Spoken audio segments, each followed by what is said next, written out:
My name's John Walden, and I guess we're going to kind of do a little tour of our Mech facility. The concept here is that you're looking at a final assembly facility where they do the final checks before they ship a particular model off planet. So here we have our Mech facility. Originally the concept was this was a bay to repair heavy mechs, assault mechs, light mechs, and then medium mechs. Right now it's being retasked to work on the Takagi design. Here we have some energized fences. Later on with World of Lights we'll have all that on, but you can't see it right now. This is the power plant. This is our reinforced storage warehouse until the dropship comes to pick things up off planet. Over there we have the spare parts yard. So whenever they need something for a repair or a part for assembly, they'll send somebody over and take it over to the facility. This part of the layout is primarily built by me and Scott Evans. This section of the layout is Luke and Harrison Kirby. We've got another smaller warehouse that deals more with components. We've got a chemical depot. Was that the barracks? That's the barracks. And what was... Okay, because this is Luke. This is his section of the layout. Control center. Okay. Yeah, I talked about the warehouse being smaller components and things like that.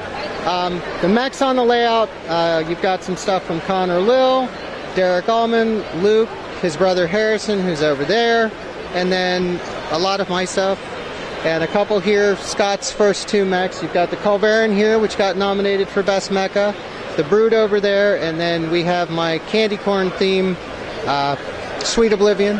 I figured the theme was Sweet Escape, so we're going to make an escape in our candy corn mech, and if we have to, we'll blast our way out. So, and then also we have a firefighting mech. We do have some normal Lego sets in here to kind of fill out, so we have a little bit more substance to the layout, some cars and things like that.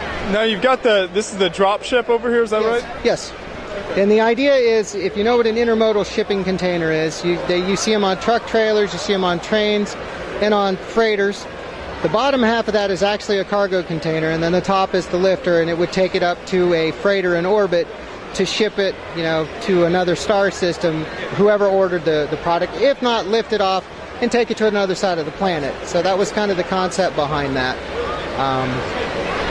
And we do actually run what was normally a tabletop miniature game with this. We run BattleTech, and as you guys have probably noticed, there'll be games running, and then you'll start seeing that there's pieces laying all over the place. So we do battle damage. After a unit takes a certain percentage of damage, I start ripping pieces off, and it's always fun to track the course of the battle by where the trails of parts have been strewn, and also if finally when a unit gets destroyed or disabled, if it's laying there in pieces or falls over. So we have a lot of fun with it. So okay. You got some cool stuff going on there. Very nice display. What's the hardest thing to build out of all of this? Well, it depends on which person you're talking to. For me, I've been building mechs for 23 years. It's got to be the architecture for me, because it's going outside of what I normally build, and so it takes me a little bit longer to think about it. And having run wiring through brick for the first time ever, that was giving me fits for a while, I have to admit, and also presented me with some interesting challenges in shipping, because I had originally designed the mech facility to come apart in 4, and after running all the wiring, ended up having to make my own shipping crates, because I would have spent 2 hours redoing wiring if I tried to divide it into 4 instead of 2. So it was an interesting challenge. I mean, I've made custom cardboard boxes for the larger spacecraft in the past, so that wasn't too bad, but actually making wood shipping crates for the facility was definitely a bit of a challenge. So, well, that's really cool. Thanks for showing that to us. Great build here. No problem. Pleasure.